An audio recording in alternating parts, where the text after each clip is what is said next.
Theorizing what is the Metaverse. We are witnessing the beginning of the Metaverse, at least from the point of view of the population's knowledge as a technology aimed at entertainment, but also of wonderful use in their professional activities. In a brief way, in the first volume, we presented that beyond the above described there is already a nascent and prosperous use in various branches of human activities that goes far beyond the current vision of the people. Here, in this second part of our studies, we initially present cases where people from various times and places practiced in a much more advanced way than we are currently aiming to experience in the Metaverse. Before we continue, let's think, what is Metaverse? Unpretentiously, we can initially define it as being part of the information area, in the future also transportation, dedicated to providing us with this experience at the highest level.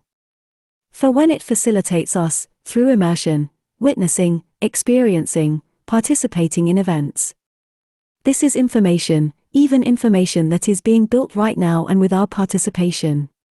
For, as a simple example, if we are right now participating in a game, several takeovers, a meeting of professionals or students, etc. We are participating in events, which in themselves are generating content, thus creating information. Currently, our proposal is to participate through a representative of our person, our avatar, or if you prefer, hologram of our person. But in the current volume of this series there are increased cases of personalities who have been present in places far away from where she, her body, has been. And this has also generated results. Whether, as an example, in the case of Saint Anthony of Lisbon appearing in Portugal to defend his father, he made himself seen and everyone heard him. In the case of Kuhsteiner, in the case of Euripides Bossanulfo, who not only appeared, not only spoke, but also acted in the physical body, being clearer, he participated in a birth. As presented here throughout this book, in the Metaverse we don't even dream of achieving the potential to perform these feats yet. But we will achieve it, no doubt. If we theorize that all this generates information, events itself produce information. We don't need to go much further than our first definition of what the Metaverse is. But to make it clearer, I propose that the ability to generate physical effects where it not only caused but was essential to produce the birth of a child, as in the case of Euripides Bossanulfo. This is also part of the practice of the Metaverse. It is certain, however, that we remember that the feats dealt with here are phenomena studied within Spiritism since the middle of the 19th century, within the mediumistic faculties that belong to all spirits, us. Being that some of us can practice these potentialities with extreme ease, on earth. That is, incarnate. This means that mediumship is also part of the Metaverse. We will not go into this subject here, but following this same line of thought, magnetism is also part of the Metaverse. In this way we expand the concept of what the Metaverse is.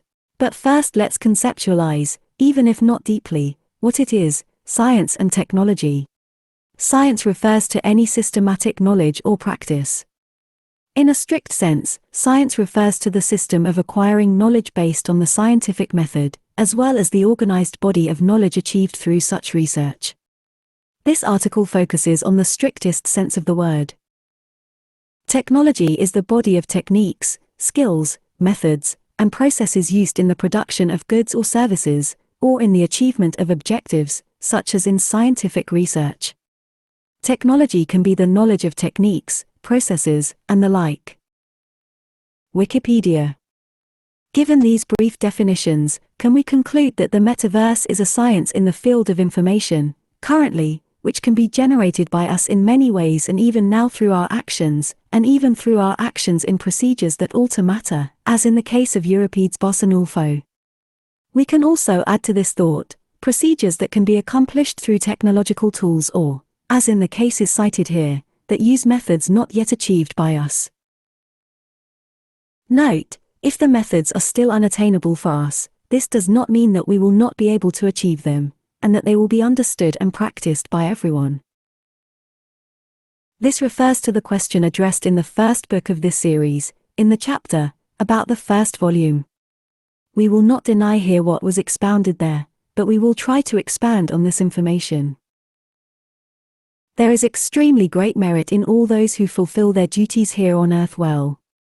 Unfortunately, many of those who perform tasks here, for assorted reasons, end up not being able to fulfill their commitments. When we expose, and it is possible to exemplify, as in this series, that solutions to various problems and that generate an increase in our quality of life, we end up by our own effort and merit transplanting with adaptations what other corners of the universe have already solved existing problems in other times, when they had the same evolution as we are currently on Earth, other civilizations. This is also natural and understandable. N million spirits, just like us, have long ago gone through what we are experiencing. Of course, N million other spirits are in lower stages than us and will go through what we are going through. Besides the fact that solutions to various problems don't necessarily have to come only from worlds that are now superior to ours. For many, solutions may be an adaptation we make of the procedures applied in the spirit world. Let us remember what Yvonne do Amaral Pereira wrote, and is in the first volume of this series, later published in 1982 in Reformador magazine. I can say that the afterworld resembles our Earth, but more beautiful in the intermediate and good regions. In these everything is pleasant and beautiful, and artistic. If the wave of the radio, of the internet, is indeed matter just like our bodies, just in another dimension, these do not cease to be matter for this reason. There is life palpitating in various globes scattered throughout the universe that also does not cease to be life, just because they are using a matter imperceptible, yet, to us. The day will come when we realize, in fact, that we are and always have been part of a huge universal society. For now, like ferocious animals, temporarily removed from all this harmony and beauty. We need evolve to be worthy of being part of the universal union. Just to close this chapter, we will leave the study material attached to this work. But it may happen that some people ask themselves, if mediumship is part of the metaverse, and being through it that the communication between the spiritual world and the physical world occurs, can we achieve through technological advances the ability to obtain this contact through a device, TV, without the participation of human mediums? The answer is, yes. And if on the day we achieve this breakthrough, we still need some confirmation of its veracity, I mean, the scientific proof of the pre-existence of the soul. This event will be the necessary proof that cannot be disputed. Due to this fact, occurring in every place where there is one of these TVs, the disembodied spirits will be able to say, "Hello, world." Metaverse, in plain language. Methodology of communication and transportation of various levels, simple or complex, that uses technological tools that, over periods, provide means to, partially, nullify the evolutionary deficiency of a large part of the incarnated spirits. Until we reach more noble evolutionary stages, we will have to use it, just as we use canes and other tools to make up for our locomotor disability, temporarily, until we begin to use it in a more amplified form, as an integral part of the spirit's properties, in periods when it is out of matter. Matter, a tool used by all souls in a phase of educational evolution.